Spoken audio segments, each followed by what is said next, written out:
All right, so welcome to the Global Math Department, everyone. My name is Lena Taro, and I'll be your host tonight. Tonight, we're going to be hearing from Dashiell Saver about the best online teaching tool, socially relevant math. Would everyone please introduce themselves in the chat window, telling us what you teach, where you teach, and what your Twitter handle is, if you have one. I know we have some people that have been here before, but we are always looking for new math teacher friends. So what you teach, where you teach, and what your Twitter handle is, if you have one.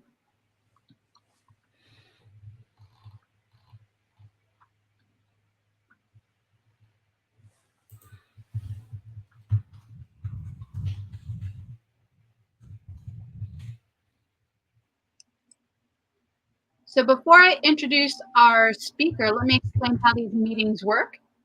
These meetings are recorded and are available within 24 hours after the meeting ends.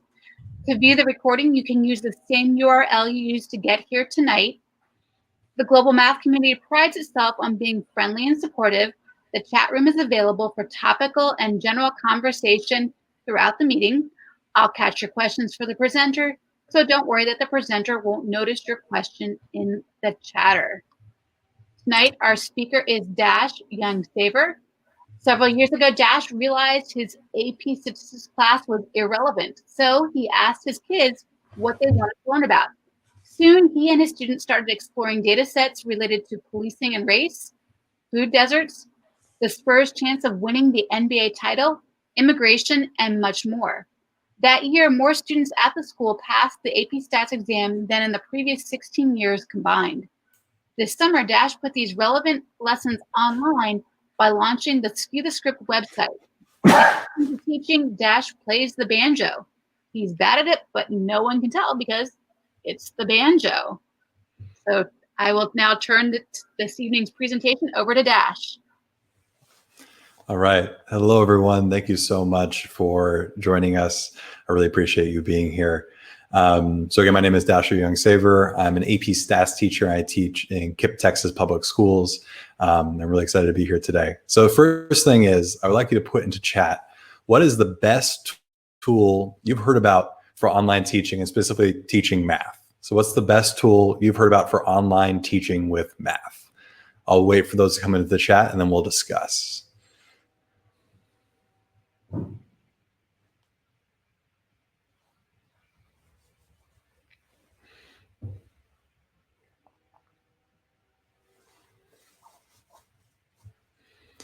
All right, I'm seeing some Desmos and quizzes. A lot of Desmos, Nearpod Desmos. EduLink's Braining Camp. Oh, that's cool. I never heard that one.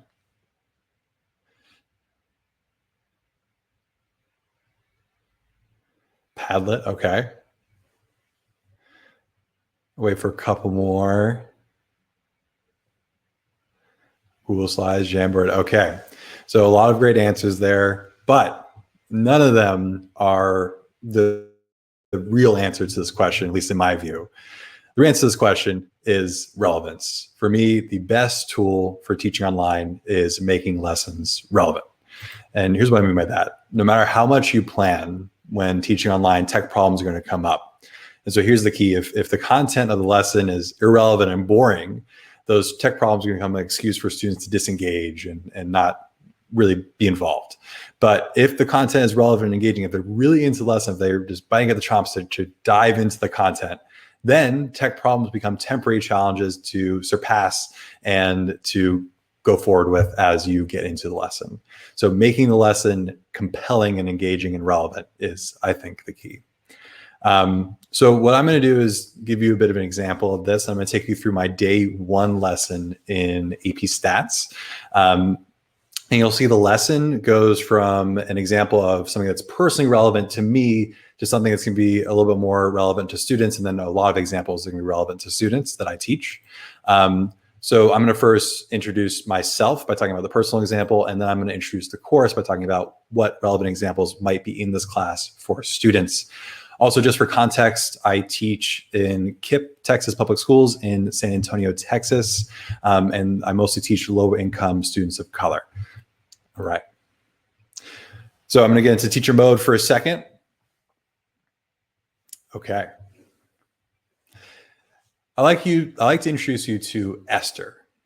Esther was born in Canada in the 1930s, and her family was immigrated from Eastern Europe.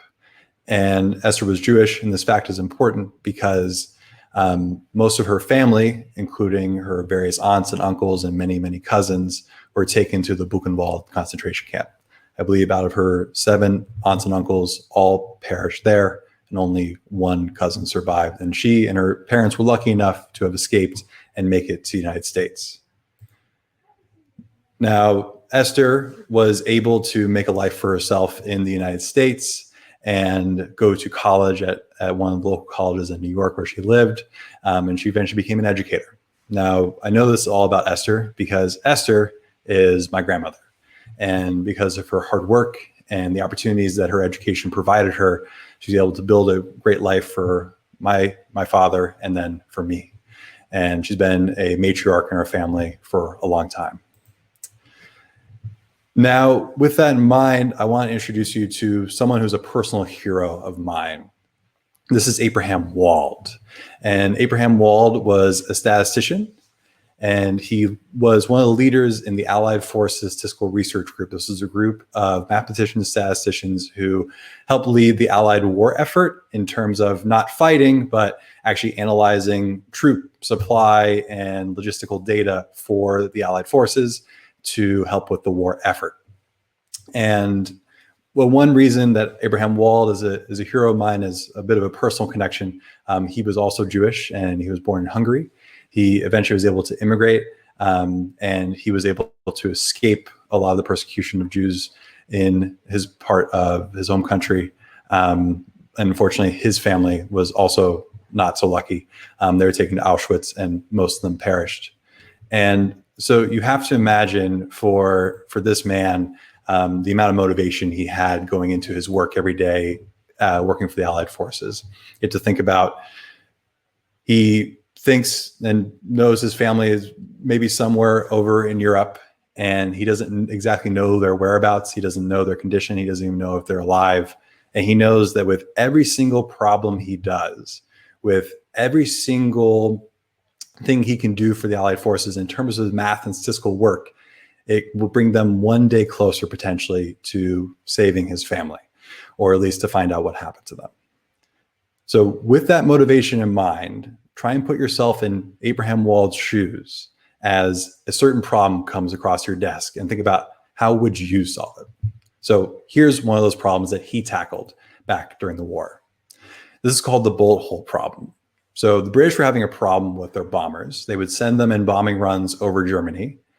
And after going on these bombing runs, they would come back, and a lot of them were strafed with bullet holes. And they noticed that a lot of planes were getting shot down. Thankfully, they had a reserve of extra armor, and they wanted to reinforce the planes with extra armor. Now, they asked Abraham Wald, okay, looking at some spray charts, where would you put the armor? We can't put it everywhere because armor is heavy and the planes need to fly and maneuver, but we can put it in one place. Where would you put it? So they gave him all these charts of the planes that came back with strafe with bullet holes, and they asked him, statistically, analyze this and tell us, where would you put the armor? So I'm going to bounce that question out to you. Where would you put the armor among these 5 options? The nose or the front of the plane, the main wings, the main body, the engines, or the tail? And I want you to look at these 6 planes as a representative sample and tell me, where would you put the armor? And go ahead and put that in chat. I want you to say where you put it and why, and please give me a statistical reason for your answer. We'll wait for those to come in.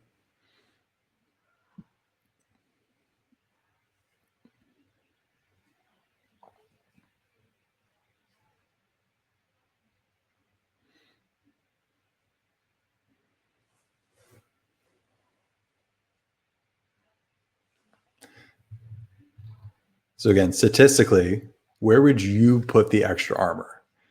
A, B, C, D, or E, and tell me why. Give me a statistical reason for your answer.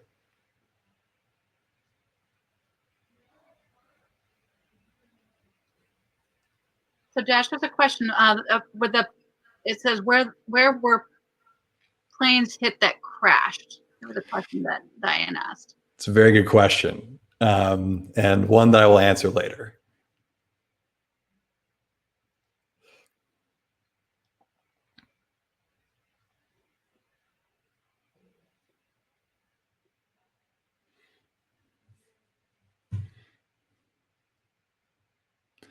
All right. Seeing a lot of responses come in. And the reason I'd say I would answer it later is because Abraham Wald wouldn't have known the answer to that question.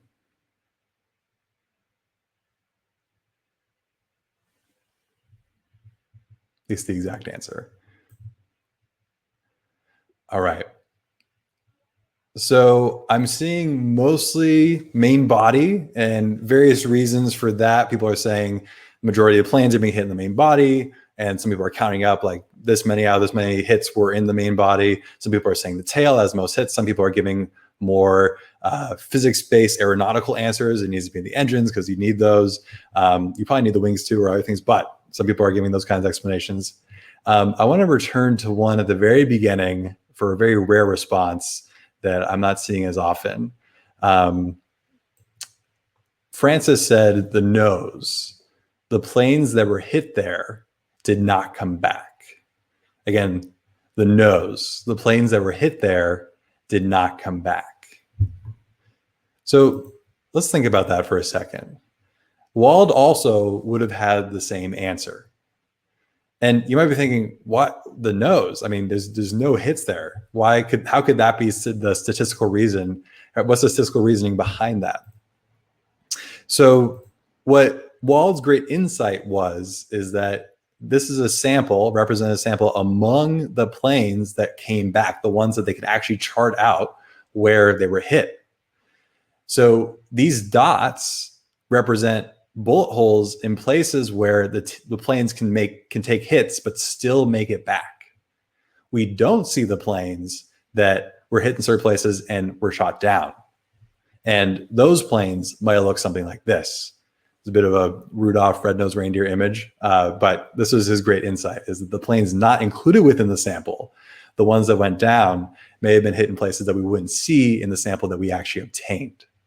And that was his great insight. And there was a lot of math behind it, but the real statistical thinking was in thinking about the sampling process, not about the actual number crunching. And that's an important point I want to bring up for our class. Statistics isn't just about means and modes. It's actually very far from that. It's a way of thinking. It's a way of thinking about evidence and data. And if you use it right, it will empower your voice, as it did Wald's, and as I'll show you in further examples here. The plane problem brings up the concept of selection bias. So we're going to be talking a lot about in this class under different names. And we're going to think about where might this concept come up in your own life. So here's one example. One student I had in the previous year came out to me with a packet of materials from this place called Southwest Tennessee Community College. And he brought them out. He said, look, I might want to go to this place. They sent me this whole packet. And he took me to the homepage of their website, and the homepage of the website boasted 98.5% of graduates transfer or get full-time work, 91% of which working in their field of study. Now, immediately in my mind, this flag went up in my head of selection bias. Can you pinpoint where would there be selection bias in that statement? Well, I asked my student this, where do you think there might be some selection bias here? And he was able to immediately identify, oh, wait, it's talking about 98.5% of graduates are able to transfer to maybe a four-year college or get full-time work. So we're conditioning it on just the people who graduate. So what about the rest? That brings up the question, how many don't actually graduate? Thankfully, by law, most colleges have to report the graduation rates and other statistics to this data source here from the government. And so you can actually go to this website and look it up for any college that is in their data system. And Southwest Tennessee was. And after looking up, I found out that only 27% of students had one of these positive outcomes you'd expect from a college, whether that's getting your associate's degree or transferring. And so a high proportion of that 27% probably had some good job or transferring or good school outcomes.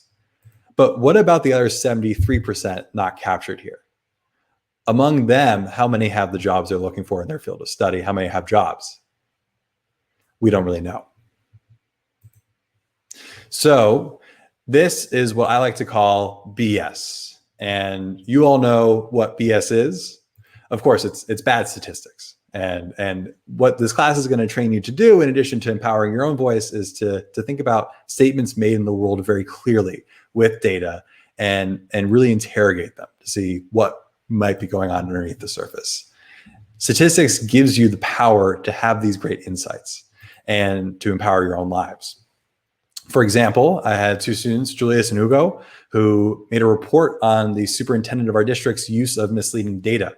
When the superintendent gave his State of the District speech, they saw his PowerPoint, saw all sorts of misleading statistics about how students were doing so well in places where they might not have been doing so well, and wanted to hold them accountable to the community. And so they made a report over a weekend and sent it off to the superintendent. And on Monday, I got some messages from people in his office, and it ended up being a very positive thing.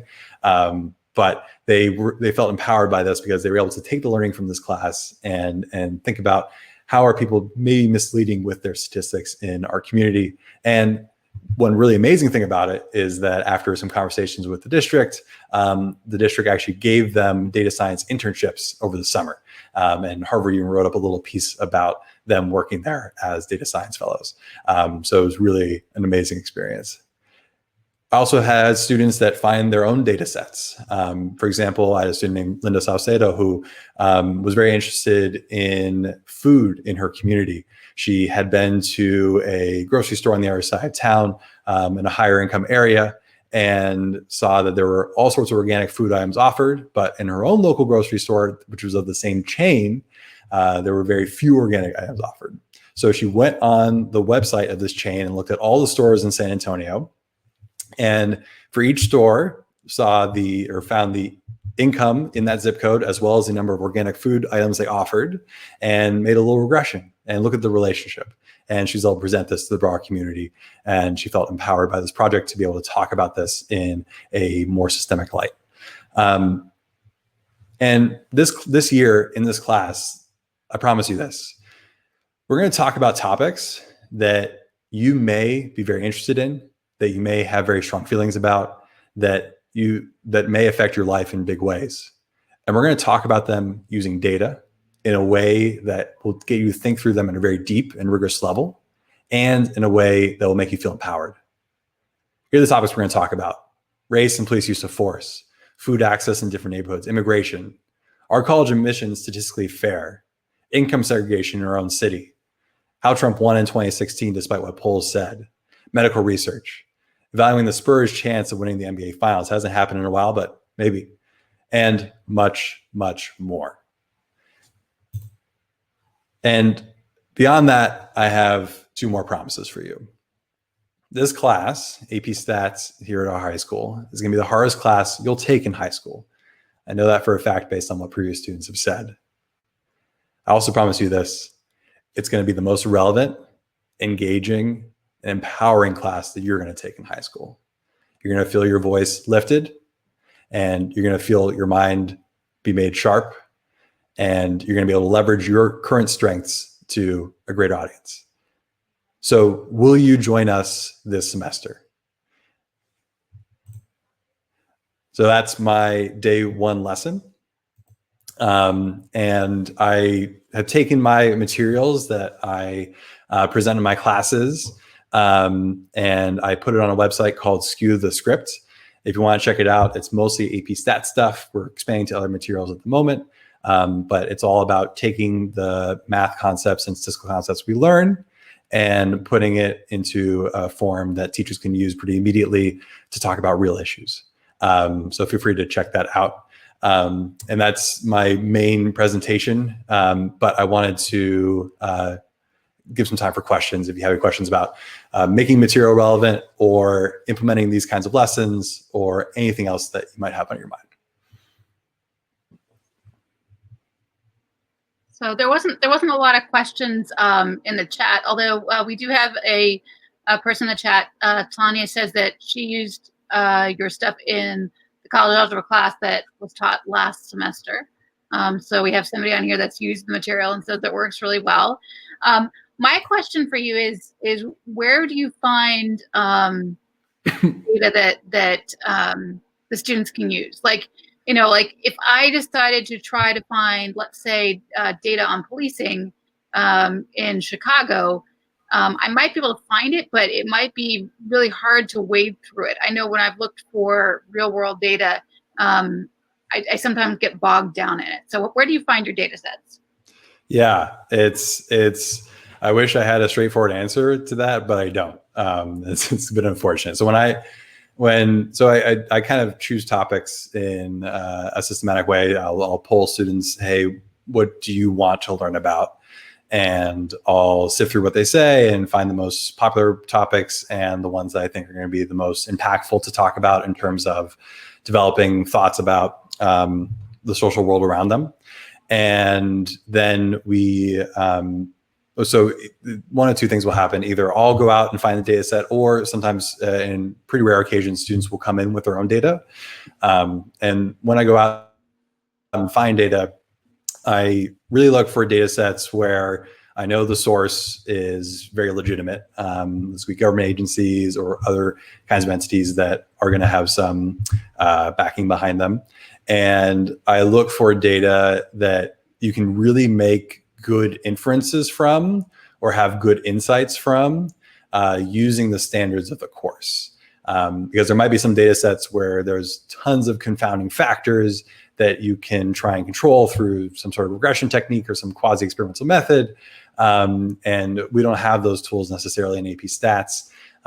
So I might have to keep looking or slice the data set in such a way that we can maybe make some more meaning of it using the tools that we do have. I think also one big thing is looking at data presented by public officials and seeing places where there might be holes in what they're saying, and students can see those holes using the tools that we've learned already, or looking at data that's been like very popularized and we can take a look at it ourselves using the tools that we have. When students bring in their own data, that's very interesting because they might not do the same sort of filtering process that I do, thinking about the course in mind, because they don't know necessarily what's coming up next in terms of what they're about to learn. But whenever they do bring in data, I really take great pains to try and make sure we do use it because that's the most relevant it could be. And there was a good example where I had a student who was very into guns. He was NRA member at 16 and really was all about pro-gun policy, and that was like his shtick. I personally am not like that, but it's actually a very prominent conversation in the community I was teaching in about gun policy and gun control, and it's a hot topic and one that I think data can help us get some little insights into. So he brought in a data set, and I worked with him to try and make sure that we found a data set that was like his, but came from maybe a more reliable source and that was more analyzable in terms of the tools that we had. And we were able to make a really good lesson out of it that we did by the end of the year. And it was, I think, really impactful to be able to talk about the multiple sides of it and talk about how to generalize such results and how to really think through it. And it pushed me a little bit too. I think that can be an amazing thing is when the students bring it in. So yeah, unfortunately not a very straightforward answer, but it's. No, that's okay. I've actually subscribed to Gallup, the Gallup poll organization, and they send me like something in my email, my inbox maybe 2 or 3 times a week related to different surveys that they've conducted. And so it's always current. For example, one of the surveys talked about the percentage of people that said that they would get the COVID vaccine. And they talked about it back in April and then May and June. And you can kind of track how things changed over time. And they even have one that was done based on how the question was worded. Could the wording of the question influence whether they said yes or no to it? So that's an interesting source for some data as well. And Francis says the census, of course, has data. Couple questions about the lessons, and we might actually have you share your screen in a minute to show the Skew the Script website. Sure. Way to do that. So if you want to call up the Skew the Script website, and then at the top there, where you have your microphone icon, you can actually do sharing of your screen. And if you can't get it to work, let me know, because I can always call it up as well. But as Dash is pulling up his Skew the Script website, a couple questions people had are like, how long does a typical lesson take? Are the lessons you have here for free? And one other question, kind of like, typical class period or what a lesson might look like. Yeah. So this is everything on the website is completely free. It's a big thing for me, is to make sure that everything is as openly accessible as possible. And the way I run my classroom is I do it in a traditional year. So like not an online teaching year, I do a flipped classroom in which students will watch a 10 to 15 minute video before class where I introduce the context for lesson, the data set, and then analyze it, and do a lot of the like kind of pre-work with them. And then when we come into class, I'll always leave the video with a discussion question. And then when we come to class, we talk about the discussion question together, maybe do a bit of an activity, and then we go into practice. So lessons generally do take just like a day. And it's like a new context each time, unless there are some lessons and some contexts that fit for multiple lessons that are right for each other in terms of the content, in which case we'll kind of take the same data set and same context over the course of like a week, potentially. In a more traditional format, same thing. You can just use the PowerPoints behind the videos, but just kind of direct teach over them in class, and then have students do the discussion in class, and then anytime you have for practice. In an online setting, we have some Desmos adaptations of the lessons. Also, you can use the asynchronous video components and then kind of do a live practice session together over some virtual platform like Zoom. So they're very flexible materials, and they're meant to like take a day at a time, if not maybe a block schedule day at a time. So to walk through the materials just a bit to let you see what I'm talking about. Here's the homepage of the website. If you want to look at the AP Stats lessons, there's a link for that up here.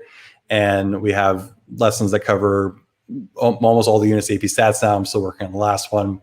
And if you go to a typical lesson, like say the linear regression lesson where my student brought in the data on food access and income in our city, if you call up that lesson, there's a video associated with it, and it is on YouTube, so it's publicly accessible. And there's a handout that goes along with the lesson that students can take guided notes on, and then it has discussion questions as well as some space for practice. And then there's a key for that, so the teacher, what students should be filling in and where their thoughts should be going potentially. For the discussion questions, there's often multiple perspectives there in the key, so you can see where students might take it if they're more opinion-based discussion questions. Also, the slide deck that I use for the videos, you can download to either make your own videos or to present yourself in class. So the slide decks are right here. They look like this. So there's a lot of materials on here, very flexible. The data is also linked, as well as some Desmos activities for if you want to do this like in a synchronous online format. So it's all there and all free.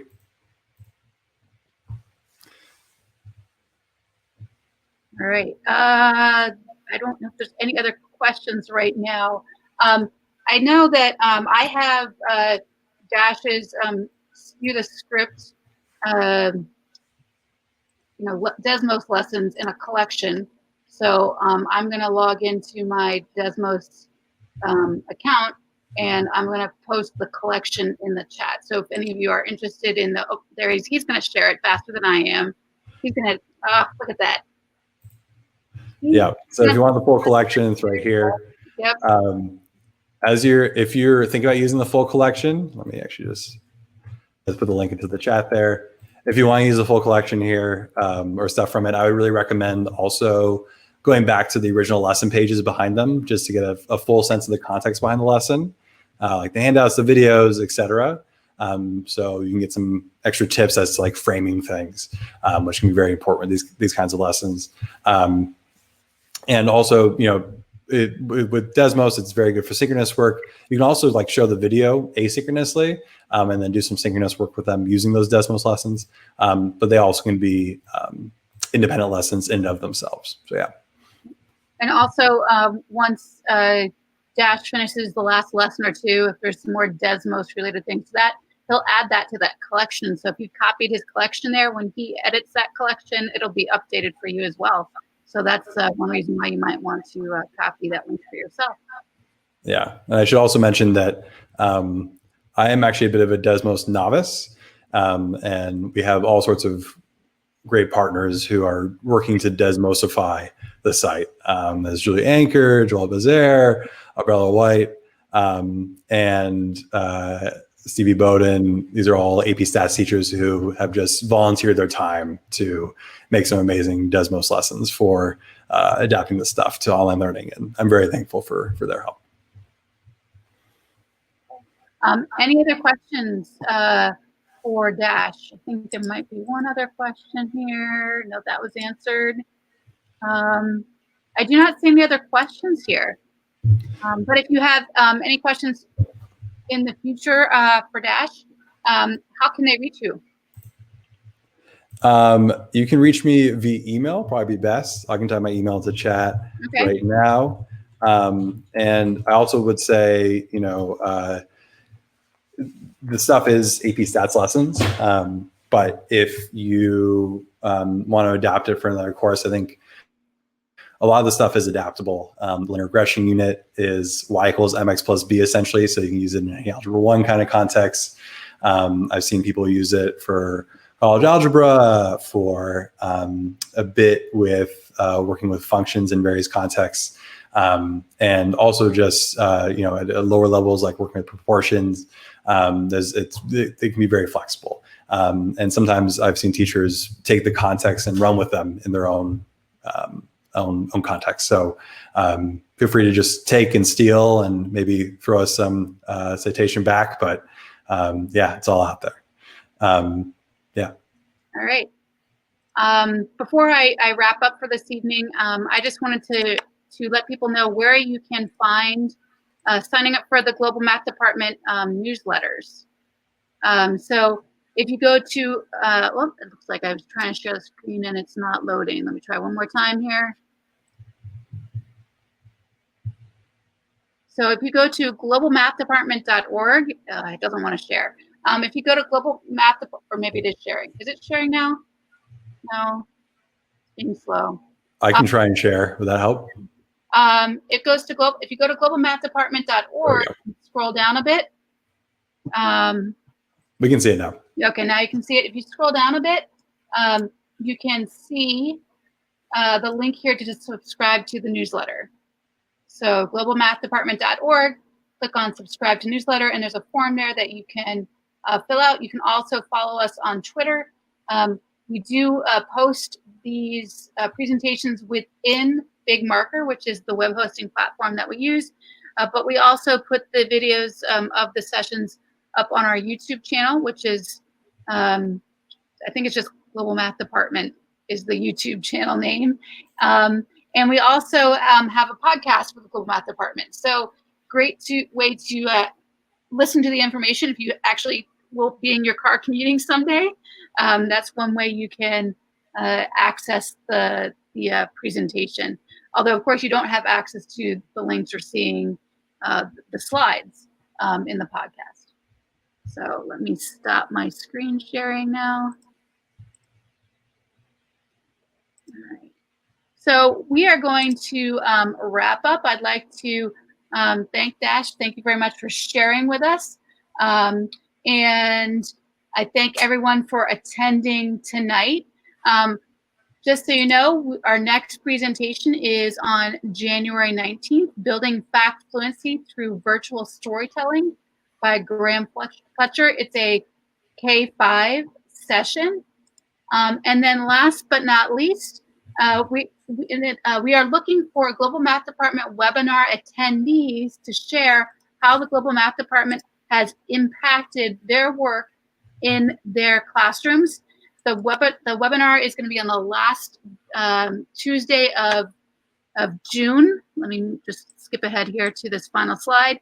On June 29th. If you think you're interested in sharing for maybe 10 or 15 minutes about how the Global Math Department webinars have impacted your classroom, we are interested in having you share with us on June 29th. You just need to send us an email to globalmathdepartment@gmail.com so we can create a lineup for that particular session. So we're interested in hearing from people that have attended a webinar live, or if you watched a recording and you were able to use that information to improve your classroom teaching. We would love to hear from you on June 29th and have you do a short 10 to 15 minute presentation as part of that session. And also, if you know of any additional speakers, potential speakers, feel free to have them email us, or email us also, once again, at globalmathdepartment@gmail.com. And that is all for this evening. Thank you very much, Dash. Thank you very much, everyone, for being here tonight. Have a wonderful evening. Thank you all for coming. Appreciate it.